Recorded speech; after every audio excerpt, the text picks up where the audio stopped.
நமஸ்காரம் விஷ்ணு பெருமாளே. நான் ரிப்போர்ட்டர் கிட்ஸ் கலாட்டால இருந்து உங்ககிட்ட ஒரு சிறப்பு இன்டர்வியூ எடுக்க வந்திருக்கேன். வணக்கம் குழந்தை, நீ ரொம்ப சிறப்பு. என்ன கேள்வி வேணும்? பெருமாளே, உங்களிடம் ஒரு சந்தேகம். நீங்க எல்லாருக்கும் ஒரே மாதிரி தானே ஆசிர்வதிக்கிறீர்கள்? ஆமாமனா, உங்களிடம் வருவதற்கு என் 300-500 ரூபாய் என கட்டணம் வாங்குறாங்க. குட்டி குழந்தை, நான் யாரிடமும் கேட்பது இல்லை, வாங்குவதும் இல்லை. மக்கள் கொடுப்பதால் வாங்குகிறார்கள். என்னை பார்ப்பதற்கு இவ்வளோ அவஸ்தைப்பட்டு வருவதை விட அவருக்குள் நான் எப்போதுமே இருப்பேன்.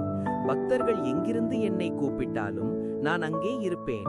நீங்கள் உங்கள் வசதிக்காக எல்லாம் செய்துவிட்டு என்னை குறை சொல்லுவது நியாயமா குழந்தை? ஆஹா, உண்மையான வார்த்தை பெருமாளே. உங்களோட அன்பு மக்களுக்கு என்ன சொல்றீங்க? அன்பு, நம்பிக்கை, தர்மம், இதை பிடிச்சு வைங்க. நான் எப்போதுமே உங்கள் கூட இருப்பேன்.